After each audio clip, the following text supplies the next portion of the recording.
अस्सलाम वालेकुम। मैं अपने channel Ishaq tailor and fabric से आप सब के साथ एक दफ़ा फिर मुखातिब हूँ। आज मैं इस वीडियो में आपको कैजुअल शर्ट की कटिंग सिखाऊंगा। लेकिन कैजुअल शर्ट की कटिंग से पहले जो है ना शर्ट का नाप लेने का जो परफेक्ट तरीक़ेकार है इंशाल्लाह मैं आपको सिखाता हूँ, क्योंकि अगर आप परफेक्ट आप लेंगे तो आपकी शर्ट जो है ना वो बेहतरीन आएगी। सबसे पहले ये कस्टमर है, तो हमने क्या करना है कि इसकी शर्ट की लंबाई का अंदाज़ा उमूमन जो है ना यह हाथ की लंबाई से या अंगूठे के हिसाब से जो है ना साइज़ लिया जाता है। लेकिन ये बात नोट करने वाली है कि किसी कस्टमर के हाथ काफ़ी हद से ज़्यादा लंबे भी होते हैं और किसी कस्टमर के हाथ काफ़ी छोटे भी होते हैं। तो हमने क्या करना है, तो जो इसका बेहतरीन तरीक़ेकार है कि आप इंची टेप जो है ना ऐसे ना यूज़ करें। शर्ट की लंबाई के लिए स्पेशली आप इंची टेप को कंधे के ऊपर रखें।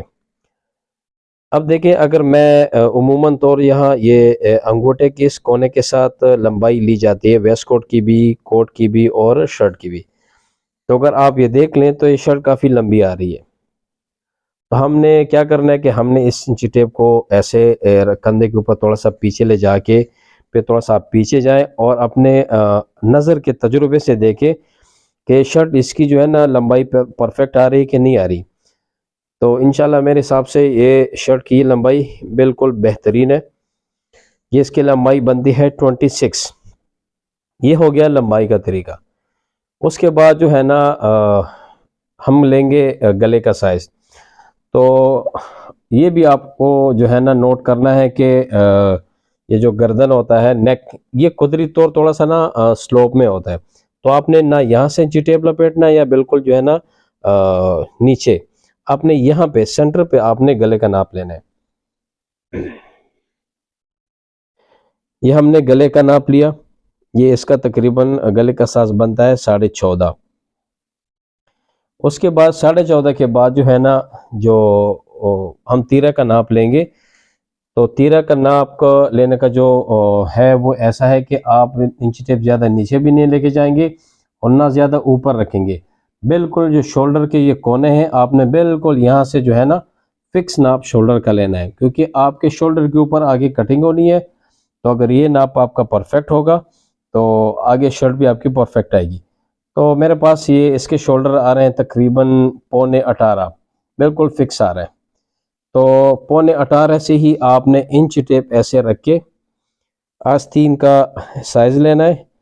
अब आस्तीन का साइज़ कहाँ तक लेना है, ये जो हथेली का जो जोड़ है, यहाँ से हाथ हथेली मूव कर दिए, यहाँ से आधा इंची आपने नीचे तक बाजू की लंबाई लेनी है। लेकिन बाजू की लंबाई लेते वक्त आपने ये चीज़ याद रखना है कि कभी कभार कस्टमर हाथ ऐसे इजी करके इसने ऐसे रखा होता है। तो आपने क्या करना है कि सबसे पहले आपने बाजू को ऐसे बिल्कुल सीधा करना है, कोनी के एरिया में आपने बाजू को बिल्कुल सीधा करना है। उसके बाद आपने ये जो जोड़ है हथेली का, उससे आधे इंची आपने नीचे चले जाना है। तो इसकी बाजू की लंबाई आती है 22.5, 22.5 और 18.25। लेकिन तीरा का साइज लेते वक्त आपने शोल्डर की डाउनिंग ज़रूर नोट करनी है। अगर आप इसको नोट करें तो इसके शोल्डर थोड़े से डाउन है। तो ये आप याद रखें कि अगर 18 का तीरा है तो ये डाउन जो है ना हद से ज़्यादा है ना बहुत ज़्यादा कम है, ये नॉर्मल डाउन है। तो आपने ये डाउनिंग जो है ना 18 के तीरे के लिए 3 इंच की डाउनिंग आपने नोट करनी है। ये बहुत ज़रूरी है इसकी डाउनिंग का नोट करना।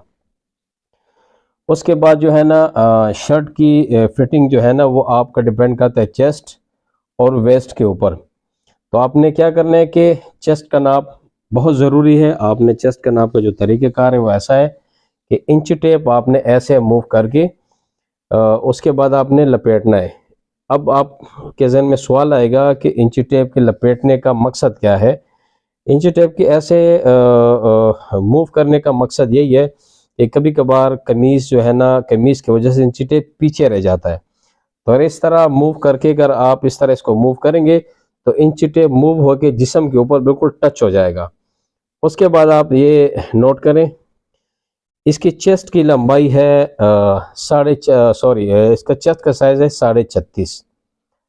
उसके बाद आपने कमर को भी ऐसे ही नाप करना है। ये देखिए ऐसे करके ये इंची टेप बिल्कुल इसकी कमर के साथ अटैच हो गया।